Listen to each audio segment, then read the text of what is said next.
Yes, thank you so much. You're welcome. And today we are talking about leadership. So, Perfect. what is your definition of leadership?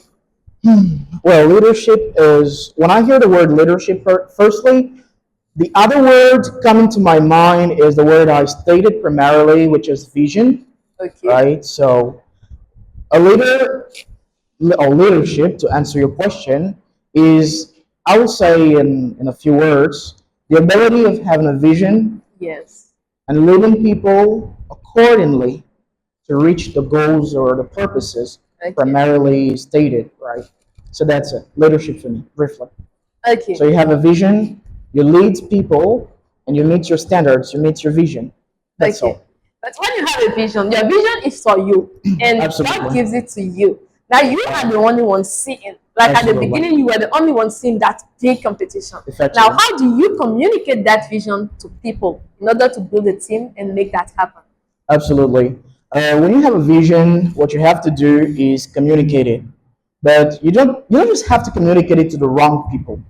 Okay? Yes. Because when you communicate your vision to the wrong people, they might crush your dreams. And if you're not stable enough, you do not hold tight enough to your vision, of course, you're going to be misled. And when you're misled, you're led astray, you abandon the vision. Okay. For people who read the Bible, Joseph had a vision.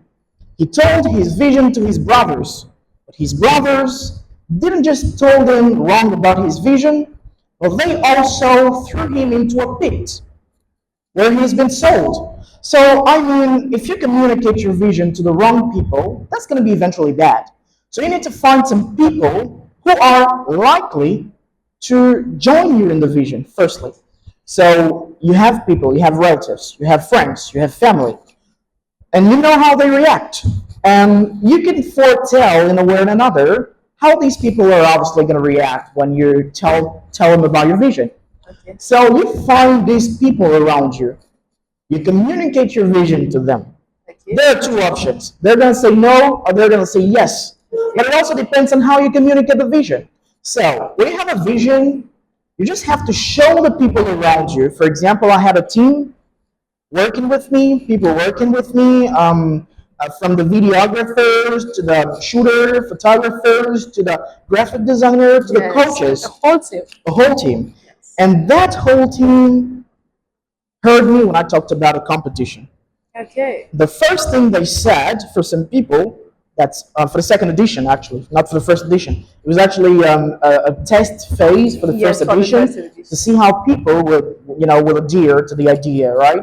So for the second edition, I said, okay, we're going to get the biggest room in the country. This is 2,124,000. Wow. So we're going to get the room, right? And we're going to give 1 million to the winner, 500,000 to the second winner, and 200,000 to the third winner. They said, that's a lot of money. Yeah. Somebody even said, man, I love to eat. Why won't you take that money so we purchase some food? Right? And I said, well, we could do that, but what would be the impact if we just use that money to have some fun? Yes. Okay, we're not making that much money, but we're making at least the little possible to live on, right? We're not making a killing yet, but we're able to make a living. With that living, we could also make other people's lives better. We have a lot of young, talented people right now who would like to develop their different projects. So how can we help these people? Of course, they have a lot of projects. We cannot just, give them the cash and say, because you're a good English speaker, take the money. So we need to see beyond the type of English they speak. We need to see if more to the English they speak, they have a vision. Because my problem at the very outset of everything I started and everything I am right now, I had a problem at the very outset. I didn't have money to launch my English coaching programs. So, how did that happen? And if I had the money to do it, maybe 1 million, it would be maybe better at the very beginning. I would, with money, we have three currencies in life. We have money, we have time, and we have knowledge, right? Wow. So, if you have money and you have time, or if you have money, you have time, you have knowledge, you put the three things into business, of course, you're going to develop your business very well. But the problem is, not having money made me use knowledge and time to get money to create a business. Okay. right? I don't know if you get it. Okay, we have time, money, and knowledge. What you want to have of the three, you use the two others to get it. Okay. Okay? So if you want to have money, you use your brain, so you use your knowledge and your time to have money. When you want to have knowledge, you use your money and your time. This is the reason why we go to school. Okay. When you want to have time, you use your knowledge and your money. This is where you hire people to do a job. Then you have time. That's right. So this is exactly how it functions. So I didn't have money at a time. So what I would do is use my knowledge and use my time to make some money Wow. before launching my business. Because launching a business obviously requires some money at a moment, right? Yes. So I want to make life a little easier for people who understand English, who share the same passion as I do. Yes. They speak English, they have a good project. Okay, we finance it. So this is where the idea came from. I said, we're going to do this. And they said, some of the members of my team, one person, another person said, but that money's too much. Can't you just like give 500,000 to the first winner? After all, we believe Yes.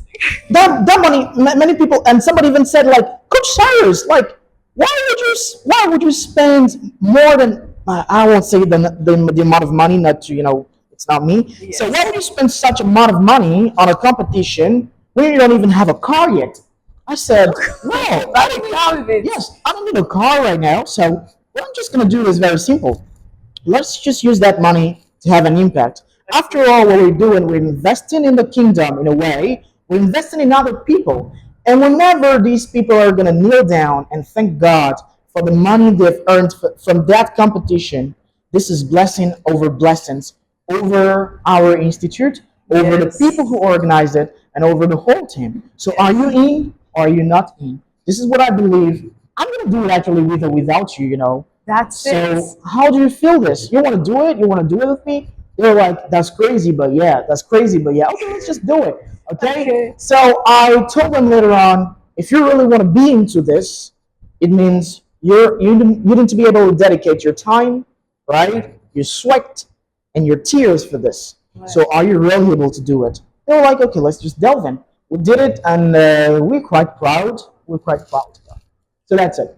Yes, that's very good. I learned a